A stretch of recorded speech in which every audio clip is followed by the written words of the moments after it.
Reading from Calculation of Time from the Atom, Chapter 11 of Canto 3, Text 39 and 40. Translation: Eternal time is certainly the controller of different dimensions, from that of the atom up to the superdivisions of the duration of Brahma's life. But nevertheless, it is controlled by the Supreme Time, by the Supreme. Time can control only those who are body conscious, even up to the Satyaloka or the other higher planets of the universe. This phenomenal material world is expanded to a diameter of 4 billion miles. As a combination of 8 material elements, transformed into 16 further categories within and without as follows. As explained before, the entire material world is a display of 16 diversities and 8 material elements. The analytical studies of the material world are the subject matter of Sankhya philosophy. The first 16 diversities are the 11 senses and the 5 sense objects. And the 8 elements are the gross and subtle matter, namely earth, water, fire, air, sky, mind, intelligence, and ego. All these combined together are distributed throughout the entire universe, which extends diametrically to 4 billion miles. Besides this universe of our experience, there are innumerable other universes. Some of them are bigger than the present one, and all of them are clustered together under similar material elements as described below. So Maitreya Muni, being instructed by Vidura on calculation of time from the atom. So here we're being given the picture of how the universe is manifested. We have read in the 5th canto the Vedic cosmology, the structure of our universe. Of course, there are many trillions and trillions of universes emanating from a plenary portion of a plenary portion of a plenary portion of Krishna. Karanadaksha Vishnu is lying in the causal ocean, and he's breathing out these millions and trillions of little capsules. And within each capsule, he again enters into each capsule as Garbhodaksha Vishnu, who is lying on the ocean, the Garbhodak ocean, on Sheshanag. So these are very personal descriptions of the cosmos. Unfortunately, today, the knowledge elites in our society in the grand universities, they're simply relying on their imperfect instruments like telescopes and microscopes, and they're trapped in the philosophy of empiricism, that we can reduce all things, all material things, down to its basic building blocks, and we can drill down into the atom, and they've found energy, quantum, little quantums, and so on. And they say, we don't see God. Asatyam apratishtam te jagadahura nishvaram. They say there's no, life is temporary, it's just material. And that the whole cosmos came from a big explosion 14 billion years ago. They call it the Big Bang. There was a singularity. That means that the universe sucked itself into a point of infinite density and infinite temperature called a singularity. This is the theory going on, which is being indoctrinated into the minds of all the students, all the young people of the world at the big famous universities like Harvard, Oxford, Cambridge. So Krishna says, Name prakasha sarvasya yogamaya samavritaha, that I am never manifest to the foolish and unintelligent. Mudhoyam nabijanati mama paramavyayam mamebhya paramavyayam. That Lord Krishna is so infinitely powerful. Sarvasya shaktir vividhai vishriyate svabhavaki jnana bala kriyacha natasya karyam karanam cha vidyate natatyamascha vyarigyas cha drishyate. Sarvasya shaktir. God is infinitely powerful and potent. He has so many shaktis. We're simply learning here about a tiny little part of his creation, the material world, the ekapada vibhuti. And it's made of bhumir apanalo vayu kamano buddhi evacha, as described here, the 8 elements. And then by the power of Lord Brahma, different species are generated. 8,400,000 species of life are generated. As Prabhupada describes in some of the purports in Chaitanya Charitamrita, there's so many aquatics, so many insects, so many worms, 400,000 humans, types of human beings. This whole show is going on, and Krishna says, Mata parataram nanyat kinchit asti daman dananjaya. Sutremani, everything is simply depending on him as pearls are strung on a thread. And Krishna tells Arjuna, furthermore in the 9th chapter of Bhagavad Gita, Mayata tamidam sarvam jagada vyaktamurtina matstani sarvabhutani maite teshu chapyam. That I am spread. So Krishna is spread by his unmanifest energy in every atom, between every atom. And he is sustaining all these planets. These atheistic scientists are simply speculating about all these various planets that are huge, huge planets like the sun, the moon, Jupiter, Mars, Venus, the earth planet. They're so heavy, but Krishna is suspending them by his power, by his potency. Therefore, sarvasya shaktir vividhaya vashriyate svabhavaki jnana bala kriyacha. So what can they know? Mogasha moga karmana moga jnana vichestichaha. Rakshashim asur. Krishna condemns them as rakshashas, as demons. They have a propensity, a predilection towards killing God. Basically, Hiranyakashipu. He just wanted to do away with God. How can I get rid of God? Oh, I'll stop, Vedic sacrifices. I'll destroy all the ashrams of the sages. He terrorized the entire universe. This is envy of God. They're simply envious of God. This is the living entity under the modes of nature. Icha dvesha samutena dvandva mohena bharata. That living entities come into this world overwhelmed by the dualities of desire and hate, contaminated by the modes of material nature, to become rebellious towards the Supreme Lord, the Divine Lord, who's actually constantly hankering, like Lord Chaitanya Mahaprabhu was hankering. How can we deliver these souls who are burning up in this ocean of birth and death? Every day we say samsara dava nala lida loka. The spiritual master is like a rain cloud which is pouring water, extinguishing the blazing fire of material existence. So the living entities are mogashamo, they're completely bewildered by this energy of the Lord. Tribir gunamaya bhavir ebi sarvam idam jagat mohitam nabijanati mamebhya paramavyayam. So Krishna is telling Arjuna, out of compassion, he's speaking on the battlefield of Kurukshetra.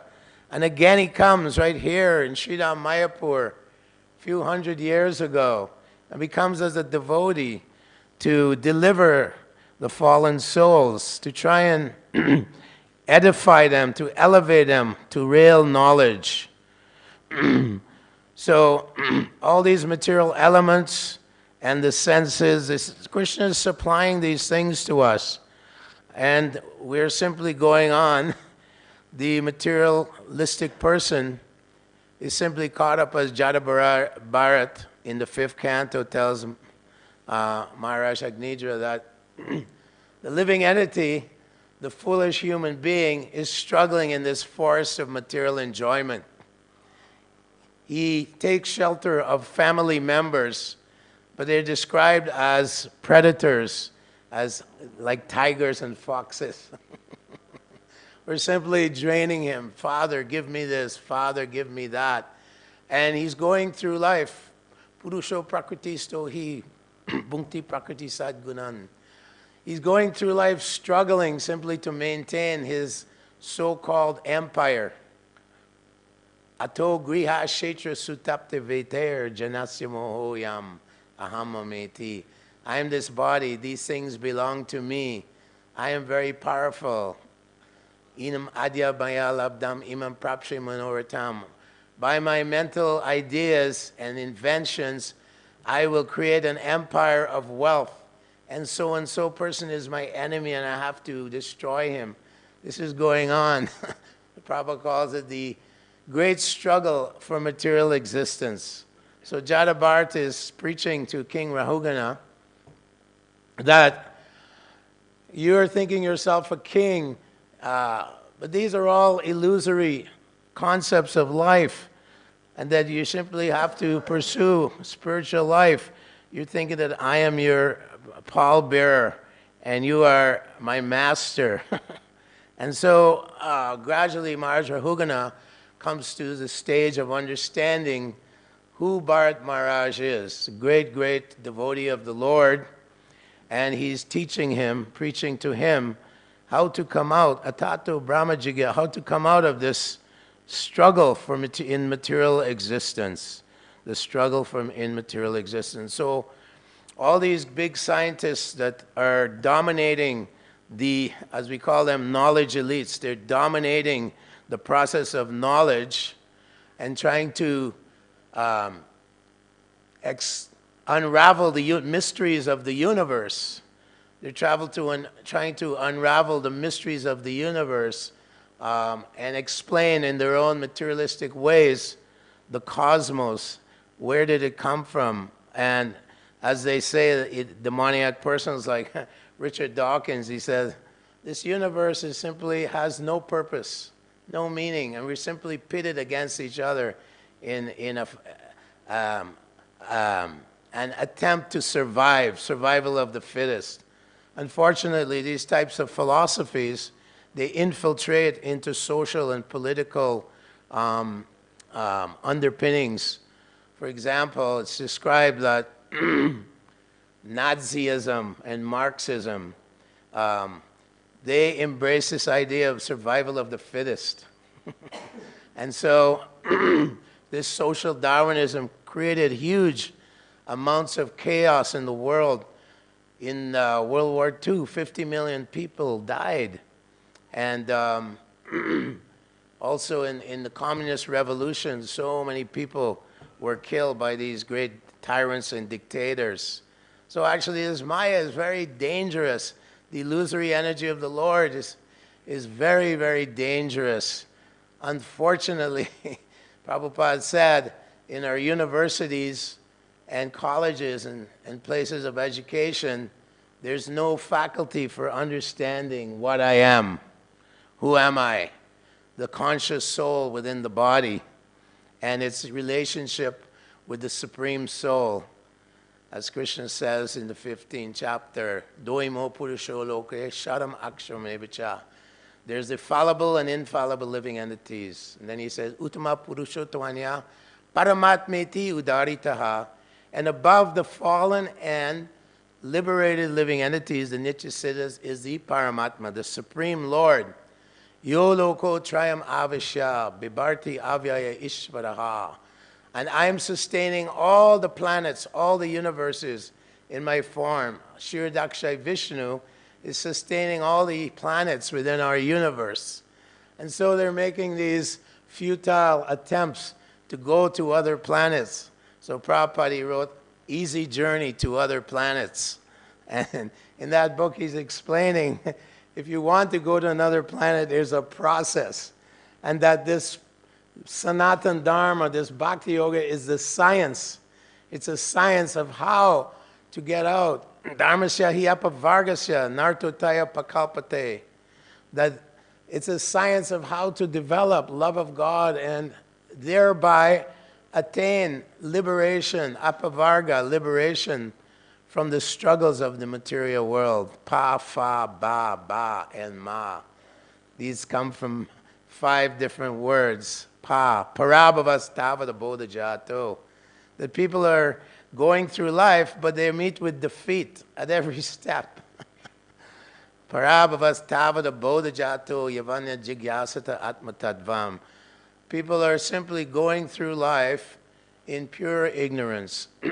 And fa, filina, comes from the word finila, which means that you see the donkey carrying huge loads, and all he needs is some grass, and he's frothing at the mouth. Finila, frothing at the mouth, like that. And then there's bhaya, or fear, that people are always fearing. They're always afraid. They're always worried that the government, as Jadabharti is explaining, the government may come and take their wealth away, or their relatives may come and steal their wealth, or this fear and that fear. The whole world is overwhelmed by the fearing propensity. And ultimately, mrityu, that Krishna comes in the form of time, kalosmi bharatarshava. He comes in the form of time and takes everything away. So, Sanatana Goswami, he approached Lord Chaitanya Mahaprabhu, and he said, people call me a great Pandit, a very learned person, but actually I have no knowledge. I don't know anything. This is the way that one should approach the spiritual master. So the Dabir Kash and Sakir Malik, when Lord Chaitanya Mahaprabhu was trying to go to Vrindavan, he went through a place called Radhadesh in Bengal, and the 2 brothers, Dabir Kash and Sakir Malik, they saw Lord Chaitanya, and they put rope around their necks, and they offered obeisances. They put straw in their teeth, and they offered their respects. And Sanatana Goswami was telling Lord Chaitanya that I am a fool. People consider me a great Pandit, a great personality. He was such an aristocrat. He had so much wealth, so much position in the government. But he approached Chaitanya Mahaprabhu with great humility. Trinadapi sunichana tadoreva sahishnuna amanina manadena kirtaniya sadahari. This is the most essential instruction that that we have to take to heart and embrace. That one should consider oneself Lord on the straw on the street. A piece of dirt is lower than a straw in the street. And Tororeva, to be more tolerant than the tree. In this way, Sanatana Goswami had pleased Lord Chaitanya, Rupa Goswami, very pleasing to Lord Chaitanya Mahaprabhu, who was the Supreme Personality of Godhead. And they were enlightened from within. And the devotees, when Rupa Goswami was writing so many wonderful descriptions of love of God, the ultimate goal of life, Prema Pumartha Mahan, Ramananda Roy and Swarup Damodar, they were saying, oh, we see that Rupa Goswami, you have been blessed by Lord Chaitanya Mahaprabhu, and to write so many wonderful corollaries to the Vedic literatures, so many wonderful descriptions of what it means to love God. Prema Pumartha Matan, Premanjana Churita Bhakti Vilochanena. The ultimate goal is the situation of the inhabitants of Vrindavan. That is the ultimate goal of our lives. To try and understand, like Uddhava was sent by Krishna to Vrindavan. with a message from Krishna, explaining that your love for me is the only payment I can give you. This prema, this intense love, is experienced by the inhabitants of Vrindavan, and they don't care. Mother Yashoda, she was looking at Krishna when he opened his mouth, and she started to be, influenced by awe and veneration. And she was saying, "Oh, Krishna, you're the supreme Lord of all the universes." And Krishna got so bored, he just covered her again with the Yoga Maya. And so in this Yoga Maya, the devotees, their pure love of God is just like a flowing river to the ocean of Krishna. It is not tarnished or interrupted by Aishvarya Leela, awe and veneration. "Oh, Krishna, you're the supreme Lord." No, Mother Yashoda is experiencing this Vatsalya, this mood of protection of Krishna, of maintaining Krishna, although Krishna, all the universes are situated within his body as Karanadaksha Vishnu. So Queen Kunti is also praying like that although all the universes are in you, I see that you are in the lap of Mother Yashoda. So Uddhava was sent by Krishna to Vrindavan to learn this pure love, this pure, unalloyed, flowing love for the Lord. And Lord Chaitanya Mahaprabhu, he himself left wonderful verses, Yugayitam nameshina chakshusha pravishayitam, that when will my eyes be filled with tears of love flowing constantly as I chant your holy name. And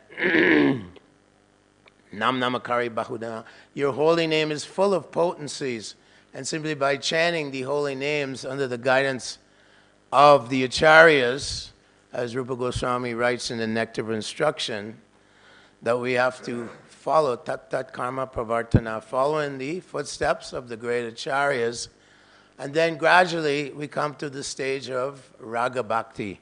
In Veda bhakti, we're following very carefully the rules and regulations, and it's a little bit mechanical.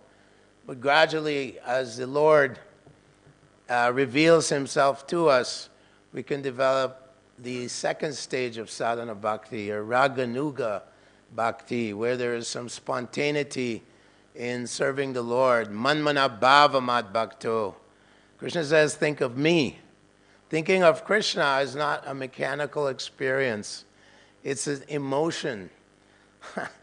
When Haridas Thakur was sitting at the house of the Majumdaras, Govardhan Majumdara and Hiranya Majumdara, one of the employees of the Majumdaras, they were the treasurers for that area for the Mohammedan government.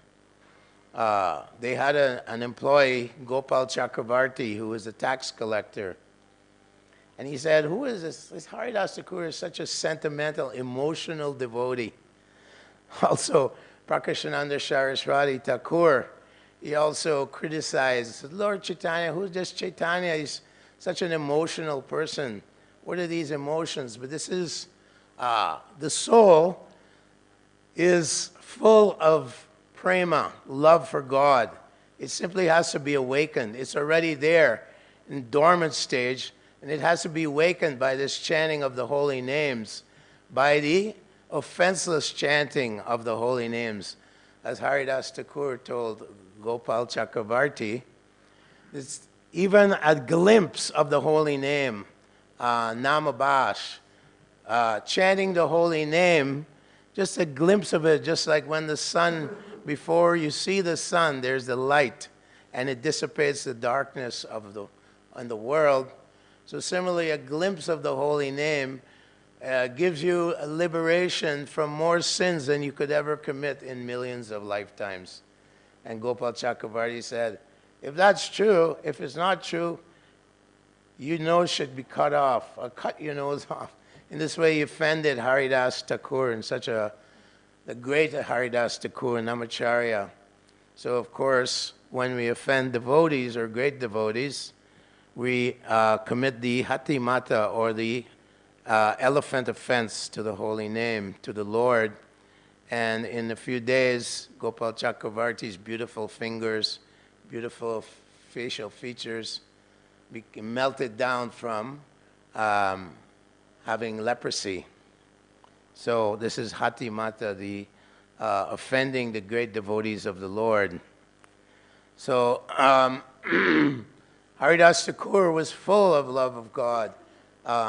So ultimately, this is the goal of our lives, how to develop this love of God.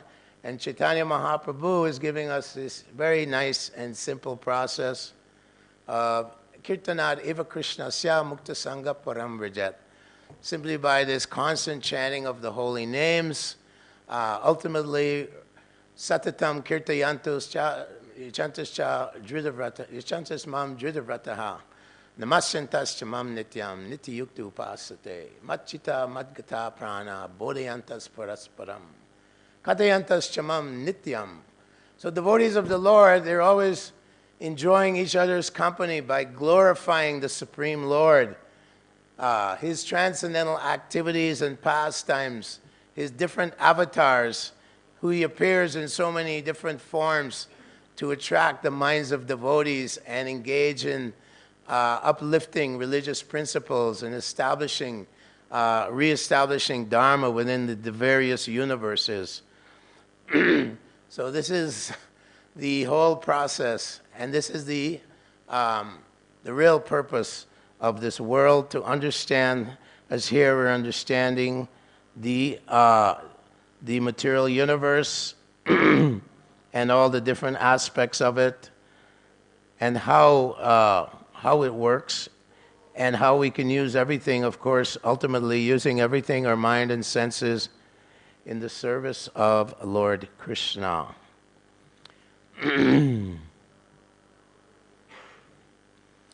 So as devotees of the Lord, our business is to, as Lord Chaitanya said, I order every man in the universe to become Krishna conscious and then give it to others.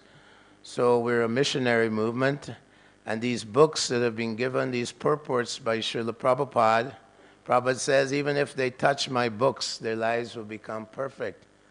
So this movement is based on these books of the purports of Srila Prabhupada.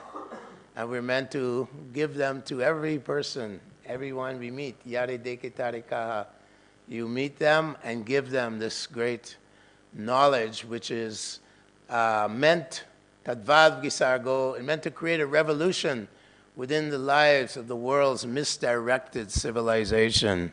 Misdirected, as we spoke about the atheistic scientists and their propagation of ignorance throughout the world, and the fact that they try to suppress spiritual knowledge. So we're also considered to be warriors. Prabhupada compared the temples to be bases from which we go out and fight Maya, and that the devotees who are going out in the front lines, devotees who are distributing the holy names of the Lord, distributing this knowledge, and trying to reclaim the fallen souls into the lap of Lord Chaitanya Mahaprabhu. Their Prabhupada said they're like warriors or soldiers. So we have to become strong soldiers and try to embrace the compassion of the Supreme Lord, Lord Chaitanya Mahaprabhu and his associates.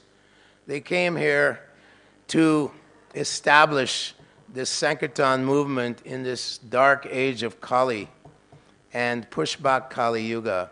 That is our business, our main business, to become Krishna conscious and then give it to others. So thank you very much, and I'll take some comments or questions. Yes, Prabhu?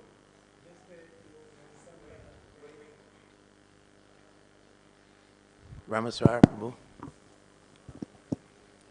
I didn't mean to cut in front of him. Hare Krishna. Hare Krishna.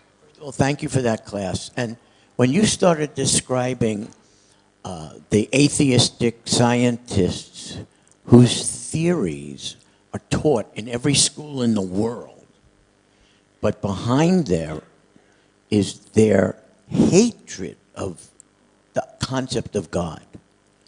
So when we hear that, we think, okay, it's just a few of these demons that hate God.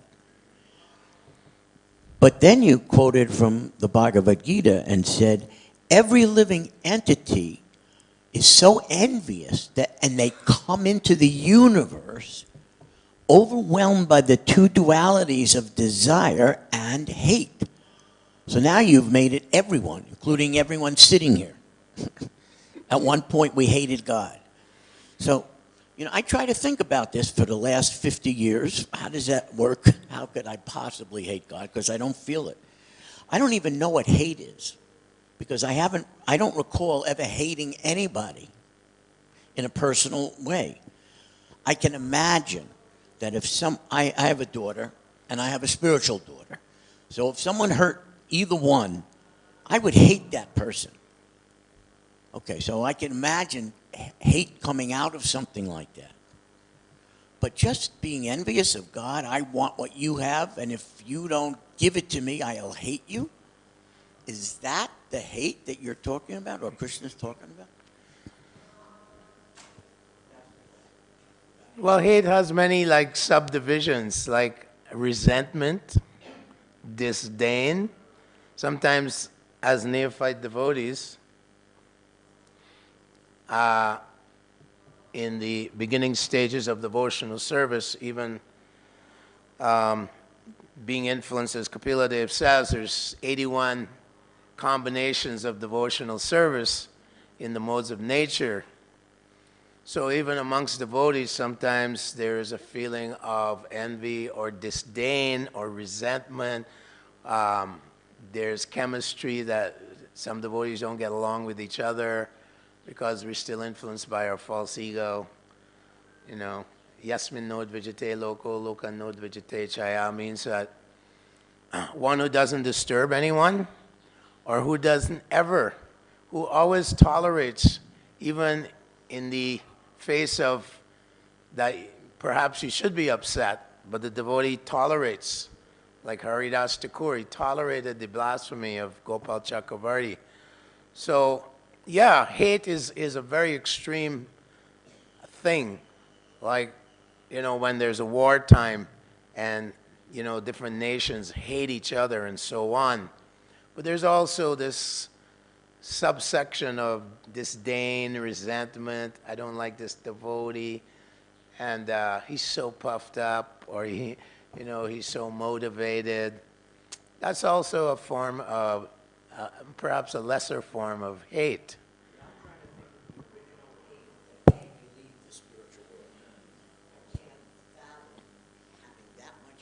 Oh. That I'd get kicked out. I think it's very difficult to ascertain how we left the spiritual world. If we're all Nitya Siddhas, and this is a constant controversy amongst people. How did the soul come from the spiritual world? Of course, Prabhupada will always tell us, when you find yourself in a well and someone throws you the rope, you grab the rope. You don't start analyzing, well, force of gravity, and I fell into the well because of gravity or something. But definitely, people like outspoken atheists like Richard Dawkins and others, they are staging an affrontal to any concept of God, any concept of God's existence. They feel completely angry and perturbed when someone says, there could be intelligent designer behind the universe. Just like in Seattle, I'm a member of this Discovery Institute, and they're Christians and they're scientists, so they're demonstrating how life itself, they've discovered the information content within the nucleus of the cell called DNA, and it's a code system, it's a coding system. So when we see code, we know there's a brain behind it, a mind behind it, and so on.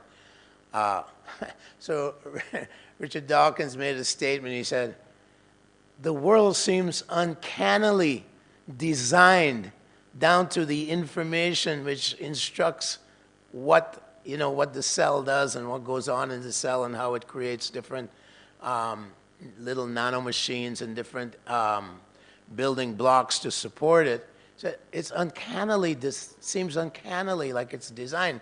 But we must remember, it's pure illusion to think there's a designer, like Richard Dawkins. So there's Namam Duskritina Mudha Prapadyanti Naradama Maya Ya Aparita Jnana, that the great intellectuals, they're still covered. They just refuse to entertain the idea because their scientific enterprise is influenced by what is called empiricism. Seeing, basically, in a simple way, seeing is believing. If my external senses don't connect with it, it's not real. But there's a famous scholar who is quite receptive to the Hare Krishna movement. He's not alive anymore.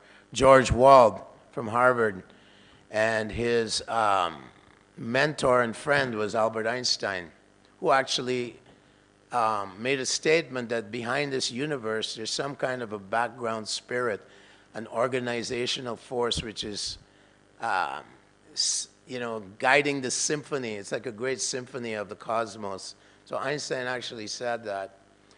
Anyway, George Wald, he said that if I play chess with a computer and it beats me, does the computer feel proud? And he says, I don't think so. But as a science, we don't know what consciousness is. So even they admit that they don't know what is life, what is consciousness. Still, they're persistent in not accepting even an idea that there is a supreme intelligent designer behind our universe. That's the first step. We say that at least open up to the possibility that God could exist. Therefore, hate is there. The extreme demoniac people, we're instructed to avoid them. The demons, the real demons, they're angry and full of fury and hate against Lord Vishnu, against Krishna, against the Supreme Lord. They become enraged when someone's out there preaching about God. So that's hate. Now, I don't know how you hated. Member to a school, Huh? public school, college, you're not avoiding those amazing demons because you're being fed their theories. Mm-hmm. They have been successful in infiltrating the curriculum of every school in the world. It'd be great if we could avoid them. They're, the atheistic knowledge elites, as we call them, they're dominating the education system throughout the world. And even here in India, there's this influence that, we have to accept what is called material naturalism, materialistic naturalism. I'm a naturalist. I only accept those things which I can intersect with my instruments of an investigation, microscopes, telescopes, and so on. But there's the first impulse is I refuse to accept God. There is a predilection towards atheism in the soul. Icha dvesha samutena. There's a predilection towards atheism, and there's a avoidance towards serving God. Come on, I'm God. Ajobi janavanasmi konostu sadrishamaya ishwaraham aham bogi sidoham balavam sukhi. This is the mentality of the demon. That I'm the supreme enjoyer, I'm very happy, Ishvaraham aham bogi, sidoham, and I'm perfect. This is the most advanced society we've ever had. Western civilization is the most advanced. Says who? When we look at the social currents in society, there are so many problems. Like everyone is looking at America as the leader, But the crime rate there, all the various social pathologies and the mental health of those people is below par, way below par, because they're influenced by passion and ignorance, right? As Krishna says in the Gita, Rajasastu phalam dukam. In the mode of passion, no one can be happy. They can only suffer misery. What to speak of the mode of ignorance, like that. So, as Prabhupada always indicated, this is a war against Kali Yuga. It's a war against Maya. And we are warriors. We're spiritual warriors. And we have to get the armor of Krishna consciousness on so that when we go out into the battlefield, we don't get wounded. And therefore, it's described by Rupa Goswami, that we have to take shelter of the association of devotees all the time. We have to avoid certain things. Atihara prayashascha prajalpaniyamagraha janasangascha lolayam cha. Not associating with materialists means taking shelter of devotees, associating with them constantly, and avoiding the pitfalls the Maya is offering within the mind. The mind is very dangerous. It is the center of, as Prabhupada calls it, the center of all the various senses. It is the manager of all the senses. So, therefore, utishtu, wake up early in the morning, Jeev Jago, before sunrise, and practice sadhana bhakti very carefully. And then also, Yasya prasadat bhagavat prasado. We have to give this mercy to others. We have to always be ready to share. Gosti Anandi, Prabhupada says in the Chaitanya Charitamrita, Bhajananandis are simply sitting in the temple and they see Krishna in the temple, but the Gosti Anandis sees that God is within everyone. And he avoids the demons, he associates with devotees, and he helps the innocent. So when we go out, we find that people are very receptive. Oh, sure, I'd like to read about yoga. I'd like to read this Bhagavad Gita. I've heard of it. And we offer them this mercy. Dadati pratigrinati, we give gifts and we accept some donations. That is our business. And we're on the outside looking in. We are not, no one is inviting us to come and teach the Bhagavad Gita at the universities. Come on and teach about divinity. Teach about the Supreme Personality of Godhead. So we are the real revolutionaries. That day will happen. It for will sure. happen. Devotees Yes. will be the teachers in the university. Krishna consciousness will become the knowledge facility, the real knowledge of the world, for sure. It's predicted by Lord Chaitanya Mahaprabhu. So we have to keep attempting and struggling to and prevail. This movement is destined to spread in a very powerful way and influence leaders and philosophers. And even now, so many scientists, like a person called Fred Hoyle, astrophysicist, he said the likelihood that life could have come from the bumping together of molecules and then some primordial soup and, slithering creatures coming out of this primordial soup. He says the likelihood is 1 chance in 10 to the power 40,000. He made a statement like that. Unfortunately, he was ostracized from the scientific community after he made that statement. So this is the problem, is when you question the orthodox, the going orthodox system, you will be punished. You will be attacked by the community of academic community. So that's hate. That's pure hate. We're not going to tolerate your mythology, your mythology. And they get very angry when you present them or propose the idea of God. So Thank you very much. Thank you, Hare Krishna. One question? It's kind of late. I think it's 9:05, so next time.